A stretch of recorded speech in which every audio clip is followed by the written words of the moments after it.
Friends, मैं शंकर स्वागत करता हूं आपके अपने यूट्यूब चैनल शंकर एजुकेशनल अड्डा में। दोस्तों, आज की वीडियो में हम लोग कवर करने वाले हैं एमए फर्स्ट सेमेस्टर जियोग्राफी प्रथम प्रश्न पत्र, जिसको आप बोलते हैं क्या, भू आकृति विज्ञान यानी जियोमॉर्फोलॉजी। ठीक है ना। अब तक की अगर पीछे वाली वीडियो आपको देखना है तो डिस्क्रिप्शन में लिंक रहेगा, जाकर उसको आप जरूर देखें। और हाँ, अगर आप हमारे चैनल पर नए हैं तो चैनल को सब्सक्राइब कर लीजिए ताकि रोजाना पढ़ने वाली वीडियो सबसे पहले आपको मिले। तो चलते हैं, आगे बढ़ते हैं। देखिए, पहला हमारा 22वां प्रश्न है। इससे पहले वीडियो बन चुके हैं कि भ्रंशन या फिर भ्रंश जो होता है वो किसे कहते हैं और यह कितने प्रकार का होता है। ठीक है ना। तो देखिए, कह सकते हो तनाव मूलक संचलन की तीव्रता के कारण, ठीक है ना, तनाव मूलक संचलन की तीव्रता के कारण जब भूपटल में एक तल के सहारे चट्टानों का स्थानांतरण हो जाता है तो उत्पन्न संरचना को क्या बोलते हैं, हम भ्रंश बोलते हैं। ठीक है ना। देखिए क्या लिखा गया है, तनाव मूलन संचलन की तीव्रता के कारण जब भूपटल में एक तल के सहारे चट्टानों का स्थानांतरण हो जाता है तो उत्पन्न संरचना को क्या बोलते हैं दोस्तों, भ्रंश कहते हैं। ठीक है ना। आई होप इतना आपको क्लियर हुआ होगा। आगे लिखा गया, देखिए, जिस तल के सहारे भूपटल की चट्टानें जो होती हैं खंडों में स्थानांतरण होता है, यानी जिस तल के सहारे भूपटल की जो चट्टानें होती हैं, चट्टानों में खंडों यानी जब वो टूट कर उनका स्थानांतरण होता है खंडों में, उसे क्या बोलते हैं हम, विभंग तल या फिर भ्रंश तल कहते हैं। ठीक है ना। जिस तल पर प्रक्रिया होती है उस तल को क्या बोलते हैं, विभंग तल या फिर भ्रंश तल। ठीक है। आई होप आपको इतना समझ में आया होगा। ये देखिए दोस्तों, भ्रंश क्या होता है। भ्रंश में क्या होते हैं, चट्टानें टूट के क्या हो जाती हैं, अलग अलग हो जाती हैं। ठीक है ना। उसे क्या बोलते हैं, भ्रंश या भ्रंशन कहते हैं। अब हम देखते हैं भ्रंश के प्रकार। तो मुख्यतः भ्रंश के जो होते हैं 4 प्रकार होते हैं। पहला क्या है, सामान्य भ्रंश। दूसरा क्या है, व्युत्क्रम भ्रंश। तीसरा क्या है, पार्श्विक भ्रंश। और पार्श्विक भ्रंश को नतिलंब सर्पण भ्रंश भी कहते हैं। और अगला क्या है हमारा, सोपान भ्रंश। आई होप आपको क्लियर हो गया होगा। तो चलते हैं, आगे बढ़ते हैं। अगला हमारा क्या, टार्न या फिर सर्ग-झील किसे कहते हैं। ठीक है ना। टार्न या सर्ग-झील किसे कहते हैं। दोस्तों, अगर ये वीडियो आप देख लेते हैं और एमए में इतना लिख देते हैं तो 100% आपका काफ़ी अच्छा नंबर आएगा। ठीक है ना। तो देखिए लिखा गया है, सर्क बेसिन या हिमगह्वर की घाटी में स्थित चट्टानों पर अत्यधिक हिम दबाव तथा अधिक गहराई तक अपरदन होने के कारण क्या होता है, जब मतलब सर्क बेसिन होता है या हिमगह्वर होता है, उसकी घाटी में जब चट्टानों पर हिम बोले तो बर्फ ना, बर्फ का अधिक दबाव पड़ता है या फिर बर्फ के द्वारा अपरदन की क्रिया काफ़ी ज़्यादा हो जाती है, काफ़ी गहराई तक हो जाती है, तो उसके द्वारा क्या होता है, छोटे छोटे अनेक गड्ढों का क्या हो जाता है, निर्माण हो जाता है। और जब बर्फ जो होता है यानी जो हिम होता है वो जब पिघल जाती है तो इसका जल जो होता है इन गड्ढों में भर जाता है। इनसे क्या हो जाता है, कुछ झीलों का निर्माण होता है। इन्हें ही हम क्या बोलते हैं, इन्हीं झीलों को क्या बोला जाता है, टार्न या फिर सर्क झील। याद रखिएगा, जब आपका सर्क बेसिन होता है, सर्क बेसिन या फिर हिमगह्वर की घाटियों में जो चट्टानें होती हैं, चट्टानों पर जो बर्फ होते हैं, बर्फ का अधिक दबाव होता है या फिर कह सकते हो आप अधिक गहराई तक अपरदन की क्रिया होने के कारण जो होते हैं छोटे छोटे अनेक गड्ढों का निर्माण हो जाता है।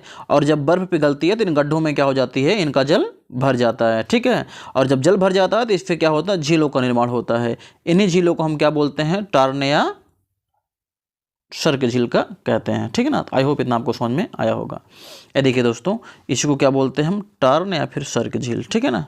एक कहाँ होता है, मतलब जहाँ आपका हिमानियाँ होती हैं, हिमालय वगैरह में ज़्यादा देखने को मिलते हैं। चलिए अगला क्या है, डेविस के, बहुत इंपॉर्टेंट प्रश्न है, प्रश्न कई बार आया है और आ भी सकता है कि डेविस के अपर्दन हो गया दोस्तों, अपर्दन इसको लिखिएगा। डेविस के अपर्दन चक्र की जो है संकल्पना बताइए। तो आप कह सकते हो उसमें कि सर्वप्रथम डेविस ने ही भौगोलिक चक्र जो है संकल्पना का प्रतिपादन किया।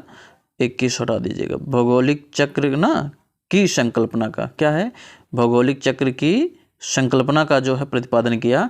अब डेविस महोदय के अनुसार हम देख लेते हैं कि भौगोलिक चक्र एक समय की अवधि है जिसके अंतर्गत उत्थित भूखंड अपरदन के प्रक्रम द्वारा प्रभावित होकर एक आकृति विहीन समतल मैदान में परिवर्तित हो जाता है। यानी जो भी भूखंड उत्थित हो रहा होता है यानी उठ रहा होता है वो अपर्दन के द्वारा, ठीक है ना, अपर्दन की क्रिया के द्वारा क्या हो जाता है, एक समतल मैदान में क्या हो जाता है, तब्दील हो जाता है, बदल जाता है।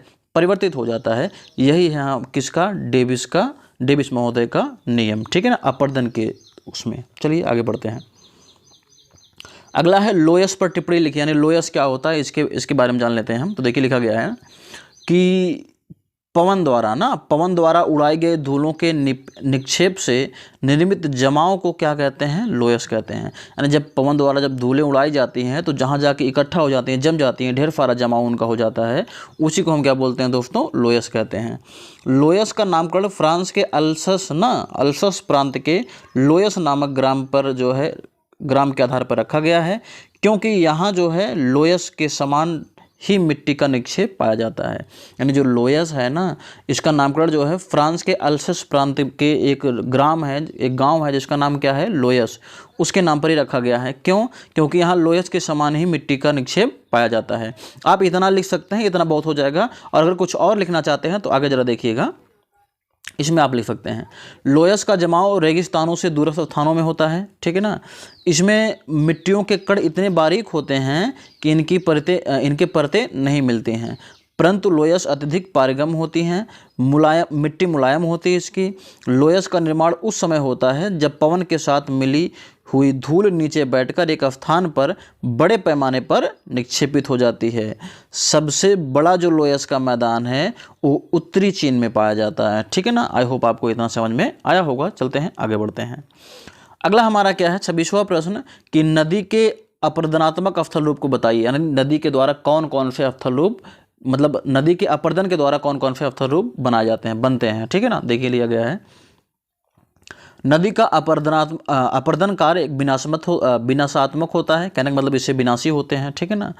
क्योंकि नदियां भू सतह पर स्थित स्थल खंडों को काट छाट कर घिस कर छीड़ कर देती है। यानी जो भी पठार पर्वत रहते हैं उनको काट छाट कर क्या कर देती है, वो छीड़ कर देती है नदियाँ, ठीक है ना। जो भी स्थल खंड रहते हैं उनको क्या कर देती हैं, काट छाट कर छीड़ कर घिस कर पतला कर देती है, एकदम समतल मैदान में परिवर्तित कर देती है। तो नदी के अपर्दन कार्य से निम्न अफलाकृतियों का विकास होता है। कौन कौन सी अफलाकृतियाँ बनती है जरा देख लेते हैं। पहला बनता है आपका वी आकार की घाटी, ठीक है ना। अगर इन सबको बारे में एक एक करके पढ़ना है तो मेरी पिछली वीडियो में सबका जिक्र किया गया है, ठीक है। वी आकार की घाटी, दूसरा क्या है, गार्ज या महाखंड, तीसरा क्या है, कैनियन या गंभीर खंड, उसके बाद क्या है, छिप्रिकाएँ एवं कास्केड, अगला है जलप्रपात एवं कैटरेक्ट, ठीक है ना, जलप्रपात एवं कैटरेक्ट, अगला है अवनमन या प्रपात कुंड, जल गर्तिकाएँ, नदी वेदिकाएँ, संप्राय मैदान। इतनी चीज़ें, ये सब जो है स्थलाकृतियाँ दोस्तों नदी के अपर्दन द्वारा बनाई जाती हैं, ठीक है। अगर इनके बारे में आपको पढ़ना है तो मैं फिर कह रहा हूँ, एक पूरा मैं इसमें जो है इसका प्लेलिस्ट डाल दूंगा, उसमें जाके आप डिस्क्रिप्शन में देख लीजिएगा, जरूर देखिएगा उसको। चलिए आगे बढ़ते हैं। अगला है जो कि आज का लास्ट प्रश्न है दोस्तों। अगर आपको वीडियो पसंद आई हो तो चैनल को सब्सक्राइब और वीडियो को ज़्यादा से ज़्यादा शेयर कर दीजिए, क्योंकि पढ़ेगा इंडिया तभी तो बढ़ेगा इंडिया। तो देखिए, हिमनद के अपारदन, यानी हिमनद किसे कहते हैं, जो हिम यानी बर्फ की जो नदी होती है उसी को हिमनद कहा जाता है। तो बर्फ की नदी के द्वारा यानी हिमनद के द्वारा कौन कौन से स्थल रूप बनाए जाते हैं, वो भी उसके अपर्दन के द्वारा, ठीक है ना। देखिए दिया गया है, हिमनद के अपर्दन कार्य द्वारा निम्नलिखित अफलाकृतियों का विकास होता है। कौन कौन से, हिमगह्वर, ठीक है ना, टार्न या सर्क झील, इसके बारे में अभी जिक्र किया गया है। अगला क्या है, तीछड़ी कटक, यू आकार की घाटी, ठीक है ना, यू आकार की घाटी। अगला है आपका हिमानी द्रोणी, हिमानी सोपान, रिबन झील, झील माला या क्या बोलते हैं, पेटरनास्टर झीलें, ठीक है ना, गिरिशृंग, दर्रा या विभाजक पात्र, ठीक है ना। और उसके बाद रुंडित स्कंद, ये सारी चीज़ें जो हैं हिमनद के अपर्दन कार्य द्वारा बनाई गई हैं। आई होप आपको वीडियो समझ में आई होगी। वीडियो समझ में आई हो तो चैनल को सब्सक्राइब और वीडियो को लाइक कर दीजिए, और इस वीडियो को ज़्यादा से ज़्यादा शेयर करिए, क्योंकि पढ़ेगा इंडिया तभी तो बढ़ेगा इंडिया। मिलते हैं आपसे अगली वीडियो में।